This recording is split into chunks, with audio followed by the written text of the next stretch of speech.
Hello दोस्तों, मंगल लक्ष्मी के आज के एपिसोड में आपने देखा कि लक्ष्मी के सफ़र में एपिसोड की शुरुआत जिया के शुभलम फंक्शन हॉल में प्रवेश करने और वहां के सामूहिक विवाह होते देखने से होती है। वह कार्तिक को नहीं ढूंढ पाती, इसलिए वह माइक पर घोषणा करती है कि उसके बगल वाली महिला असली जिया नहीं है और वह दावा करते हुए वह खुद असली जिया है, इमारती नहीं। कार्तिक लक्ष्मी के साथ हॉल में पहुंचता है। लक्ष्मी पूछती है कि क्या उसे सच्चाई समझ आ गई। जिया कार्तिक के पास जाती और कहती है कि चलो शादी कर लेते हैं, मैं जिया हूँ। लक्ष्मी दिया को धक्का देकर कहती है, मैंने यह नकली शादी इसलिए रची थी ताकि तुम्हें जिया के रूप के बारे में पता चल जाए, इमरती के रूप में नहीं।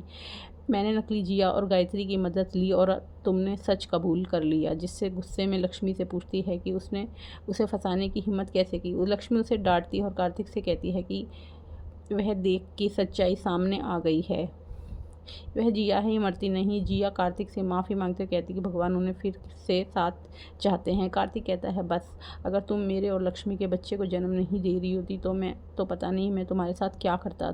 जिसे तुम प्यार कहती हो वो प्यार नहीं, तुम सिर्फ धोखा देना जानती हो और मैं कभी तुम्हारी नहीं हो पाऊंगी तुम्हारा कभी नहीं हो पाऊंगा। जिया उससे विनती करते हुए कहती है कि ऐसा मत कहो, मैं मानती हूँ कि मैंने बहुत झूठ बोले, लेकिन बच्चा असली है, मुझे शादी कर लो वरना तुम्हें बच्चा कभी नहीं मिलेगा। और वह भाग जाती है। कार्तिक उसका पीछा करने की कोशिश करता है, लेकिन लक्ष्मी उसे यह कहते हुए रोक देती है कि जिया प्रेग्नेंट नहीं है और वह झूठ बोल रही है। कार्तिक कहता है कि उसने खुद सोनोग्राफी में बच्चे की धड़कन सुनी थी और उसकी बात पर विश्वास करने से इनकार करते हुए जिया के पीछे भागता है। गायत्री लक्ष्मी से कहती है कि मैंने अपना काम कर दिया है, इसलिए मुझे बेनकाम मत करना। लक्ष्मी उसे सेल्फिश कहती है और डांटती है। इस बीच जिया भागने के लिए ऑटो किराए पर लेती है, लेकिन कार्तिक से रोक लेता है। जिया कहती है कि बच्चे पर उसका कोई अधिकार नहीं। कार्तिक जिद करता है कि उसका अधिकार है। जिया जवाब देती है, लक्ष्मी ने मेरे खिलाफ शिकायत दर्ज कराई, मैं जेल जाऊंगी, इसलिए मैं यहाँ नहीं रुक सकती। मुझे वादा करो कि तुम मुझे जेल नहीं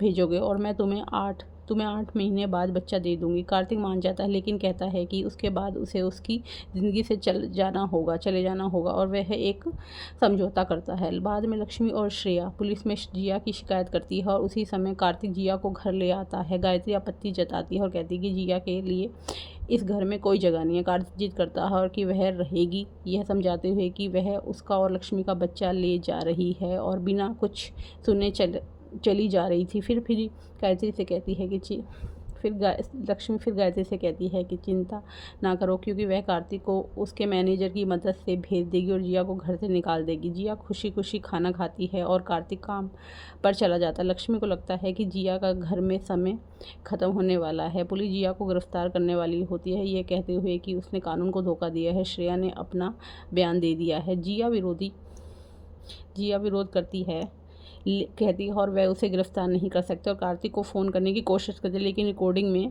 कार्तिक गाने की रिकॉर्डिंग में बिजी होता है और कॉल नहीं उठाता। जिया कहती है कि कार्तिक ने उसे वादा किया था कि उसके खिलाफ कोई केस नहीं होगा। लक्ष्मी गर्व से कहती है कि कार्तिक जवाब नहीं देगा और जिया को पुलिस के साथ भेज देती है। इसी से साथ एपिसोड ख़त्म हो जाता है। अब आगे के एपिसोड में आप देखिए कि क्या कार्तिक रिकॉर्डिंग के बाद जिया की मदद करेगा और जो है उसे जेल से छुड़ा लेगा, क्योंकि कार्तिक को यह लगता है कि जिया उसके बच्चे को जन्म दे रही है। अब आगे के एपिसोड में आप देखिए कि आगे के एपिसोड में क्या होता है। आगे का एपिसोड जानने के लिए हमारे चैनल को लाइक और सब्सक्राइब कीजिए।